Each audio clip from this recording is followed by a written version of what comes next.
नमस्कार, मैं संतोष कुमार पांडे और आप देख रहे हैं खबर 365 न्यूज़। और अभी इस वक्त हम मौजूद हैं, आप देखते होंगे कि खेती में काम कर रहे हैं लोग और अभी बहुत तरह से लोग खेत में जुड़ चुके हैं। और रबी सीजन की शुरुआत के साथ ही गांव के किसानों की और रौनक लौट आई है।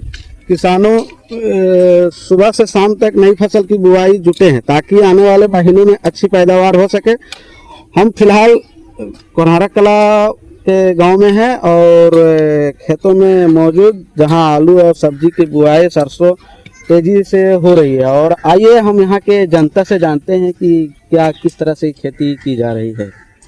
कोन्हारा कला के खेतों में गूंजा हल बैल की घंटियों का स्वर। किसान रबी फसलों की बुआई में जुटे, सरकार से सहयोग की आस।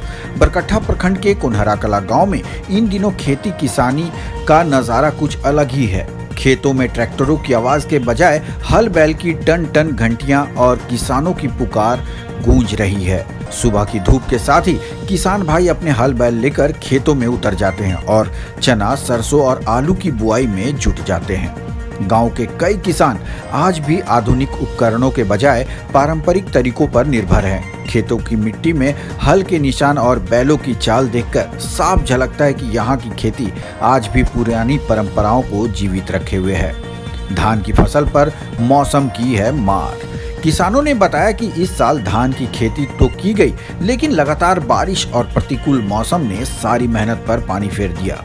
उनका कहना है कुल फसल का करीब 60% हिस्सा भी सही से तैयार नहीं हो सका, जिससे आर्थिक नुकसान हुआ है। सरकारी मदद से वंचित है किसान। गांव के किसानों का कहना है कि सिंचाई व्यवस्था, बीज और आधुनिक उपकरणों की कमी के कारण वे आज भी हल बैल पर निर्भर हैं। एक किसान ने बताया, हम पहले की तरह आज भी बैलों के सहारे खेत जोत रहे हैं। सरकार की तरफ से कोई विशेष मदद नहीं मिलती। अगर समय पर सुविधा मिले तो हम भी आधुनिक खेती कर सकते हैं। रबी सीजन ने जगाई नई उम्मीदें। धान की फसल भले ही प्रभावित हुई हो, लेकिन अब किसानों की निगाहें रबी सीजन पर टिकी है। चना, सरसों और आलू की बुआई के साथ किसानों को उम्मीद है कि अगर मौसम साथ दे तो सरकार सहयोग करे तो वे अपनी आर्थिक स्थिति संभाल पाएंगे।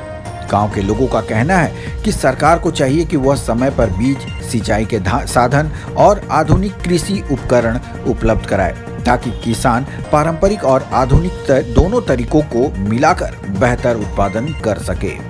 बरकट्ठा से संतोष पांडे की देखे खास रिपोर्ट। यार चना लगा रहा है, सरसों से तो साहब धान परियारी मार दिया, धान तो हो भी नहीं किया। मकई तो मड़ुआ कुछ होने नहीं दिया। और अभी देखे चना लगा रहे हैं, सरकार देखे गरीब तरह होगा नहीं होगा, गरीब तरह सहाय करेगा सरकार तो ठीक है। किसान आदमी तो डूब गया हम लोग सब। आज अभी देख रहे हैं हम लोग आलू और सरसों के लिए लगा रहे हैं, चना लगा रहे हैं, मटर लगा रहे हैं, सब जो अभी खरीफ की बुआई हो रहा है। इससे पहले रबी और धान की खेती लगाएं।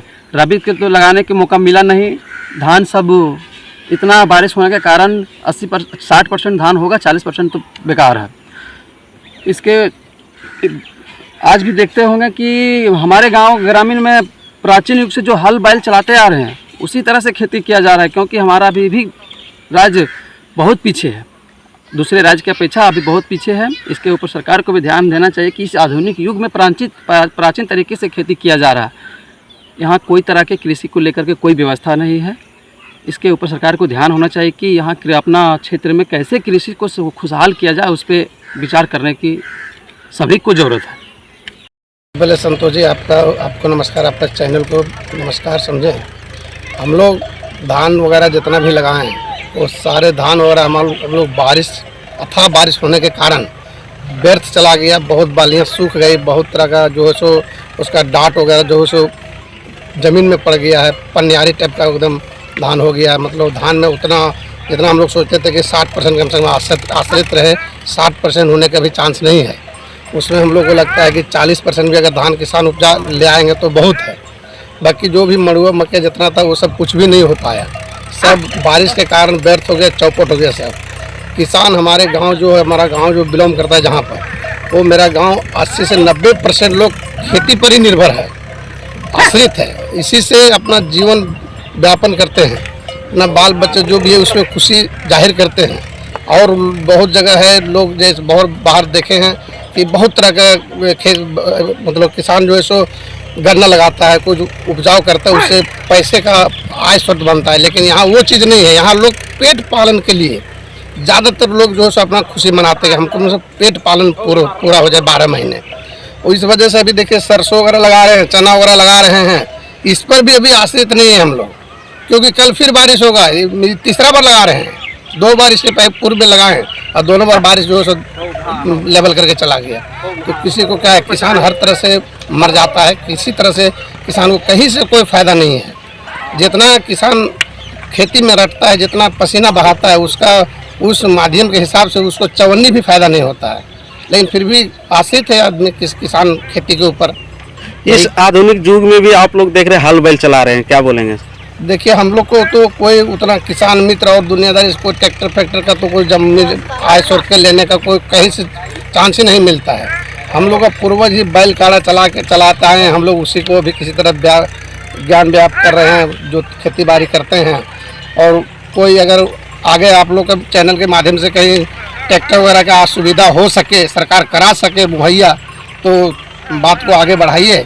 आपका बहुत बहुत धन्यवाद होगा, आपका चैनल को भी नमस्कार करते हैं और हमको कराइए हम लोग को उपलब्ध। कल मौसम बहुत ख़राब रहा, एक बार इसमें सरसों रोपे वो पानी के कारण सड़ गया, फिर दोबारा इसमें आलू के लिए पूरा खेती को तैयार कर रहे हैं, अभी दोबारा इसमें आलू रोपेंगे। बाकी बात मौसम का खेल है, जो होगा हम लोग अपने तरफ से भरपूर कोशिश करते हैं, न यहाँ सरकार व्यवस्था देती है न मौसम साथ दे रही है। बाकी बात जो होगा किस्मत के भरोसे हम लोग का खेती होता है, किसी का इसमें सहयोग नहीं रहता है, जो है भगवान पे और किस्मत पे। अपडेट खबरों को देखने के लिए देखते रहें खबर 365 न्यूज। साथ ही लाइक, शेयर और सब्सक्राइब करना ना भूलें।